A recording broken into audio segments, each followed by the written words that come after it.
All right, let's jump right in. We're going to talk about a piece of technology that was born from the challenge of living on the moon. But, and this is the cool part, it has this incredible mission to revolutionize life right here on Earth. This is the story of the living GemCycle unit. I mean, it sounds like the start of a bad joke, right? What do you do with your trash on the moon? But seriously, stop and think about that for a second. When you're literally 250,000 miles from the nearest dumpster, every single scrap of plastic, every broken part, it all becomes this massive, massive problem. And we're not just talking about keeping the place neat and tidy. No, no. Every single gram of waste has to be dealt with, stored, managed, maybe even jettisoned. And all of that costs precious space, energy, and resources. It's a huge logistical bottleneck, one that could literally stop our dreams of living and working in space dead in their tracks. So, what's the solution? Well, a company called InterGemm stepped up with this absolutely brilliant idea for a NASA challenge. And what they came up with is called the Living GemCycle Unit, or LGU for short.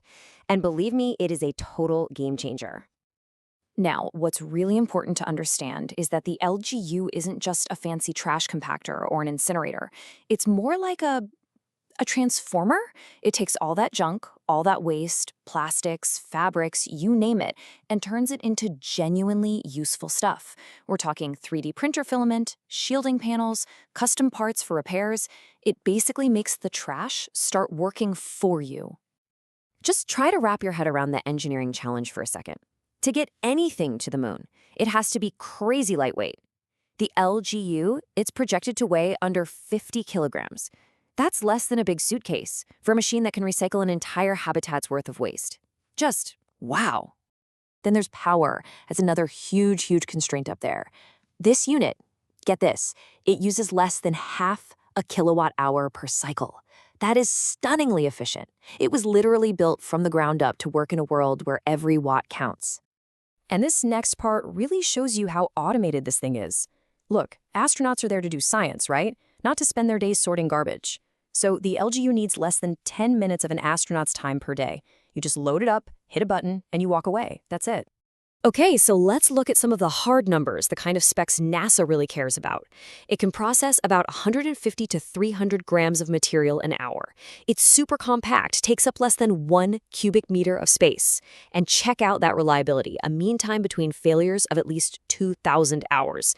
That means this thing is engineered to just run and run for months on end without a hiccup. It's built tough. All right, so we know what it is and just how incredibly efficient it is. But how does it actually work? Like, how do you turn an old plastic bag into something useful? Well, the process is actually pretty elegant. You know, it's this beautifully simple workflow. Step 1, you just load the waste into a hopper. Then, the machine shreds it all down into these tiny, uniform little particles. Step 3, this is where the magic happens. A precision laser breaks the material down using a really low-energy process. From there, it gets extruded, basically pushed out, into new forms, like a filament you can use in a 3D printer. And finally, that brand new material is routed out, ready for its next life. But here's the thing. The story of the LGU is so much bigger than just its tech specs. I mean, the engineering is amazing, don't get me wrong. But to really get what makes this thing special, you have to understand the philosophy behind it. And this quote from the founder and CEO of InterGemm, Basiru Gumban, it just says it all. He said, LGU is not just a prototype. It's a promise that innovation can be ethical, inclusive, and deeply human. I mean, that really gets to the soul of this project, right? This was never just about building a gadget for NASA. It's about proving a point that we can build our technology with a conscience. And that whole promise is built on this core concept they call living intelligence. It's this design philosophy that says, hey, technology shouldn't just be a cold, hard tool. It should adapt to us, it should empower our creativity, and it should reflect our best values. It's about building systems that really serve people, not the other way around. Okay, and this is where the story takes its most incredible turn. The LGU was designed for the challenges of the moon, but its true mission, its biggest impact, might be right here on Earth. And here's how that connection works. Think about it. The very same features that make the LGU perfect for a lunar base, the fact that it's small, it's safe, it sips energy, while those exact same features make it perfect for communities here on Earth.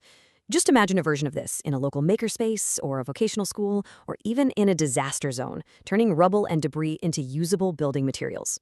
It's powerful stuff. And look, this isn't just some far-off dream. InterGemm has a really clear roadmap to make this happen. It all starts with proving the prototype in the NASA Challenge. But right after that, they move to integrating this technology into actual workforce training programs. From there, it's pilot programs with universities and community partners, all leading to commercial versions that can be deployed pretty much anywhere.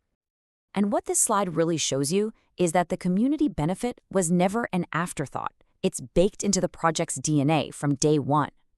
InterGemm has been building these partnerships with workforce development groups from the very beginning. They don't just see the LGU as a product to sell, they see it as a platform for creating jobs and teaching people real, valuable skills in advanced manufacturing. So when you put all of these pieces together, you've got the incredible technology, the human-centered philosophy, and this dual-use mission for space and Earth. What you end up with is so much more than a recycling machine. You get a blueprint for a whole new way of thinking about innovation. Even the business model itself is just as innovative. The whole thing is structured so that the for-profit side, selling commercial LGU units, directly funds the nonprofit mission. So every commercial sale helps provide training and access to the technology in underserved communities. The commercial success literally fuels the social impact. It's brilliant. Which leaves us with this one final, really powerful question to think about. The LGU kind of proves that by trying to solve a problem for the most extreme, resource-starved environment we can possibly imagine, the moon, we might just accidentally invent the exact solutions we so desperately need right here at home. It's a pretty incredible thought, isn't it?